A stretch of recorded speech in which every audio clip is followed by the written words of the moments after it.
Hey, good morning. Steve Zuck here. Welcome back to Poke Suit Channel and the Guitar Ladder System. If you'd like a sample of the Guitar Ladder System, just simply send me an email to stevezook7 at yahoo.com. That's Stevezook, the number 7, not spelled out, at yahoo.com. I'd be happy to send you, a study or two, help you get a feel for it. And the way I usually prefer to work this is I like to set up a very, informal, no pressure conversation for 10 minutes so we can talk about the guitar ladder system, make sure we're a good match. I explain a little bit more about it and the best way to approach it and how it works and the benefits. It's not a high pressure call at all. That's why I do it actually. I want to make sure that people get a feel for it and that we're a good match, because it's the guitar ladder system is about seeding the subconscious mind, the science of neuroplasticity, learning about tension and resolution, learning about the 10 different systems of improvisation in a very intuitive, organic way. Hey, I think one of the best things of being a guitar broker for the last 35 years is trying all the different guitars that come from all over the world that I end up looking for. I'm still learning, but I've learned a hell of a lot about guitars, and my knowledge allows me to cherry pick certain unique guitars from all over the place, from my network of contacts, which is, studio producers, recording studio owners, players that I've accumulated this list over the last, 30, 35 years. I send out emails constantly, and people know me, and they know if they have a guitar to sell that I'll always, work with them and give them much more than any music store or pawn shop would ever do. But one of the best things about it has been, because my mission, if you want to put it that way, is to provide great value for the money you spend to buy a great guitar. Because I've said a million times, the great guitars the great guitars are few and far between, and I really don't have a lot of faith in the huge brands where you pay thousands and thousands and thousands and thousands of dollars for a guitar, and you're also paying for their marketing and their positioning and all their neuro branding and all the stuff, that all the money they've spent. I mean, there's some guitars that might be worth it, but overall, I think most guitars by the major brands are overpriced. There's some that aren't too bad. It's decent value, but you can't replace, old wood and the high quality guitars that are unique, that are rare. The kind of stuff that I find is really hard to find. Sometimes I'll be looking for something for over a year, even 2 years or more, and then when I find that it's interesting, and my knowledge of guitars allows me to know what to look for, I spend a lot of time looking for guitars, and I don't pull the trigger. I don't invest in a guitar unless it's something that I would be excited to own, because I do own it for a while. Here's an example. Here's a guitar that came from a small shop. It's a Horabe Model 35.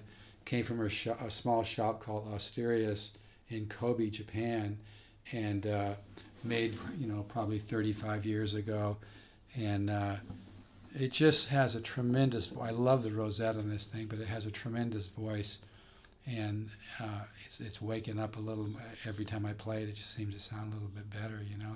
But yeah, this is a tremendous instrument, very good value. I'm going to do a very simple demo so you can hear it. Now I'm in a flamenco tuning because I just love this tuning. This guitar's got a nice growl.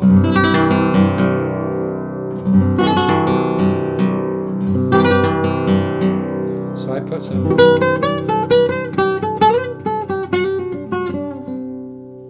I just put some new strings on it. So it's probably going to be stretching quite a bit, so I'll do this demo, make it short. One of the things I wanted to do on this demo was just super simple. That kind of says it all right there, just an open A. Sounds tremendous. A great, well-made guitar. And the shop, Asteria's shop in Kobe, Japan, makes a very small, limited number of guitars. and the ratio of quality for price is just huge. A lot of pride goes into it, and I love made in Japan guitars.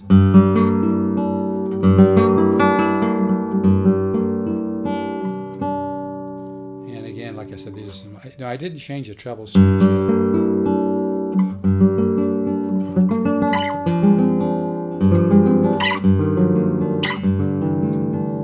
But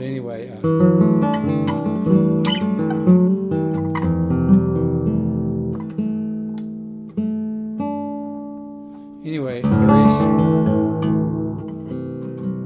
very simple demo. But that kind of says it all. Just this is the kind of guitar you play one of the bass notes, you can feel it in your freaking chest. It's just incredible, man.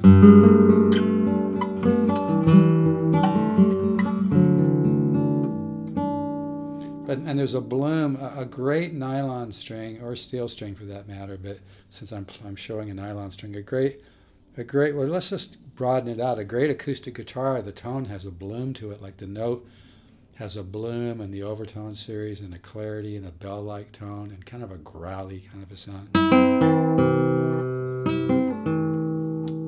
I'm in a flamenco tuning.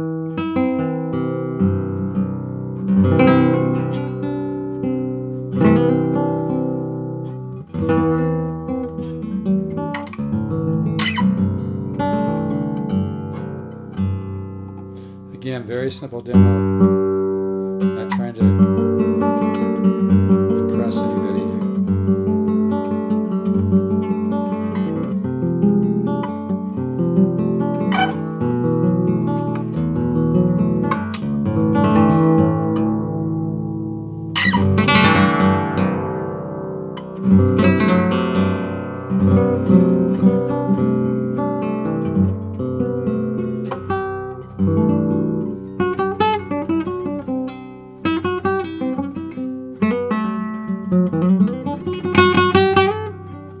Anyway, I'm really happy with this guitar. One of my roommates recently saw it and was like, "Ooh," she said, "I want that." Yeah, I work really hard to find guitars that are tremendous value. I cherry pick guitars. I'm still learning, but I know a lot about guitars. There's even groups of luthiers in Japan that I recently learned about that used to get together almost like a fight club thing, but they didn't fight. They talked about guitars. They traded wood. They had a few drinks together and talked about guitar building techniques. And I just recently found out about this months ago because somebody had responded to one of my guitars for sale. But yeah, the Japanese really know what they're doing about making guitars.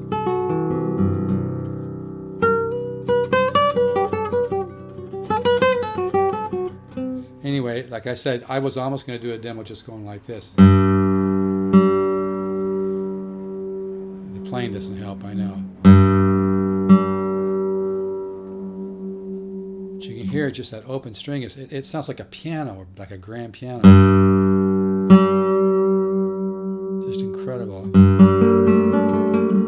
The action's, as in most nylon strings, especially ones that are like 35 years old or older, the action's a little high at the 12th fret. You can always just have somebody sand the bridge down a little bit, do a little bit of setup. But damn, this thing sounds good, man.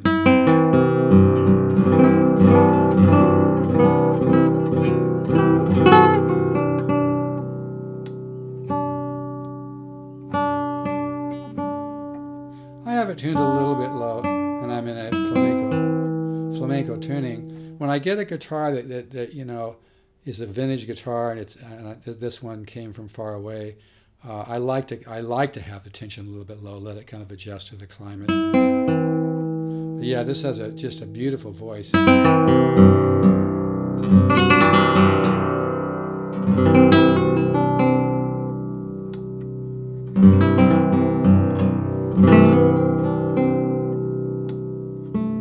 Like again, it's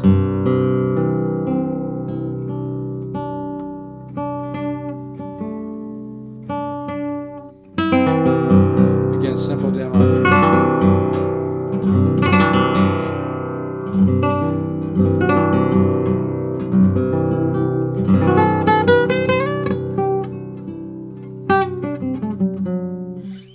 to keep this demo short because my strings are stretching.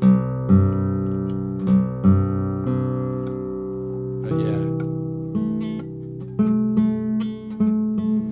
yeah, I imagine if you, I mean, I probably would just play this as it is for a while. But if I was gonna, I think a luthier could just, everybody tries. Not everybody, I shouldn't say that. But a lot of luthiers are kind of black and white. They don't think outside the box. They make more money if they don't think outside the box. But I think in over 30 years of buying and selling guitars, I think I've had one neck reset done. It's not a necessary thing. They make a lot of money on it, but you can always just have somebody lightly sand the bridge down a little bit, even if the saddle is low. Just sand the bridge down a little bit, and then you can lower the action a little bit. But when you have a little higher action, you get better tone. So it's kind of a catch-22. But yeah, this is a tremendous voice.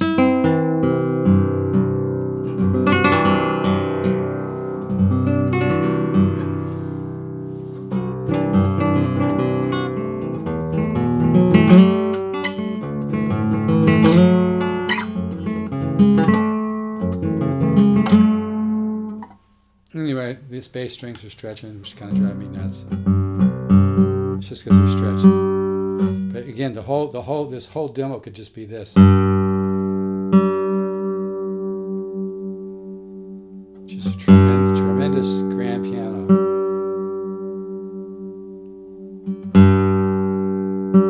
I can feel that note in my chest. It's just incredible. Yeah, the quality of voice and tone is really high with this little shop in Kobe, Japan, Osteria shop, I think it's called. They make an extremely small amount of guitars for just a few companies, and their quality and the luthiers they have working with them are some of the most knowledgeable luthiers in Japan. Anyway, it's a beautiful guitar. It's either a rosewood back or mahogany. I read somewhere online that sometimes they stain the mahogany. To my ear, it sounds like rosewood, but it could be mahogany. I'm not quite sure. I think it might be rosewood, or it could be mahogany. What's really rare about this guitar too is it's actually got some flame in the neck. Now that's super. I mean, the guitar by itself is rare. To find a Horabe made in Kobe, Japan, is rare in the first place, and but most of the flame mahogany came from a tree in Belize that fell down many years ago, and nobody had the money to bring it up the gully. They finally did. In fact, I talked to George Gruen about this, called The Tree. All the flame mahogany in the world came from that tree. This particular neck, I'm not sure if you can see it, but this particular neck has some flame mahogany, which is super, super rare, and it also adds to the tone and the voice of the guitar. The rosette on this thing is just gorgeous. Not sure if you can see that rosette, but the rosette is really beautiful on this guitar. Like I said, the action's a little high at the 12th fret, which is, I have several nylon strings like this. It's very common. It can be fixed, probably for not too much. If I had to guess, I'd say, $7,500 or something. I'm not going to mess with it. Like I said, you get more tone when the action's a little bit higher. But yeah, this really has a voice. It's got a nice wood top on it. Really beautiful guitar. Just, nothing sounds as good as wood that's 35, 40, 45 years old. And the quality of the wood that they use at this little shop in Kobe, Japan, called the Osteria shop, they use super high quality, well-seasoned wood. The wood could be much older than 30, 40 years, But yeah, this guitar really has a voice. Just a gorgeous guitar. I just got it in yesterday, and I started playing it, and it started opening up a little bit, and I was just like, wow, just a tremendous sound. Again, the whole demo could have just been right, not much of a demo, but I can feel that note in my chest. I can feel that note just going right into my body. It's just incredible.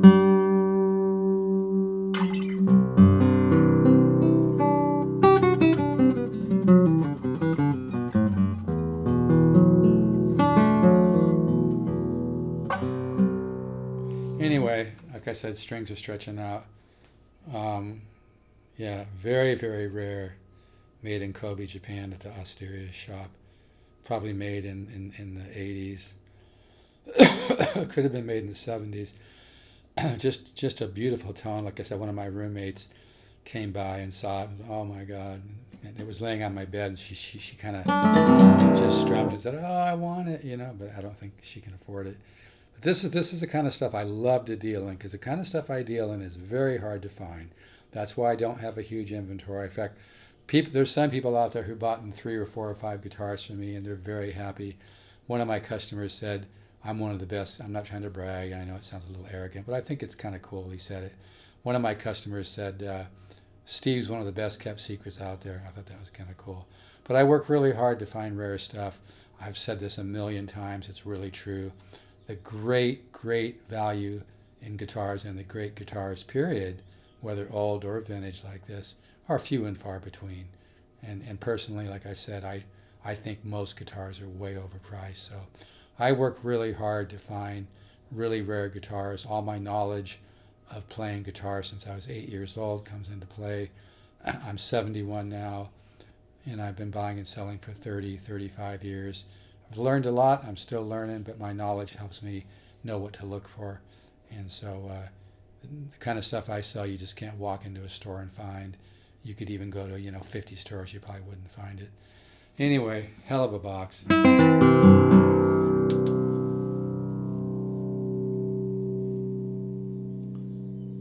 Yeah, I'm kind of just waking. This is just probably just now starting to wake up. I don't think it's been played much, And like I said, this flame mahogany neck is super rare. I'm not sure if you can see that, but the flame mahogany neck is really, really rare, very rare, and comes from one tree called the tree in Belize. That they finally got the money to financing to pull that tree up the gully. It was a huge tree. Like I said, I've talked to George Green about it. Most wood brokers know about the tree in Belize. But anyway, this is a hell of a box. Really has a voice. And very rare. Might need a little setup, but hell of a guitar. If you want to contact me, you can text me 714-548-0385 or email me stevezook7@yahoo.com. That's STEVEZOOK, the number 7, not spelled out, at yahoo.com. And this did not come with a case or anything. I probably can find a gig bag to put it in. I'm a great packer too. I use a ton of high quality packing material, and I'm a really good packer. I take it really seriously. But anyway, this is a hell of a guitar. I own a lot of classicals right now. I think I have 15, 16, 17, and just when I think I've heard everything, I hear some new voice. Every luthier finds a way to kind of express their knowledge and their intuition of making a guitar to come up with a unique voice. And this guitar has some extreme. Kind of reminds me a little bit of one of my Yari classicals from the 70s. I think it's a DY90, which is a tremendous guitar as well. This seems to have a little more clarity, though, a little more clarity and definition. I mean, the Yari DY90 is a great guitar. It's got great definition and great tone, great voice. But this one has a certain ring to the mid bass. It's really hard to explain this stuff. I think I'll just shut up. All right, guys, take care. Let's everybody keep the positive faith. It's a crazy world, but the universe is friendly. Bottom line. Take care.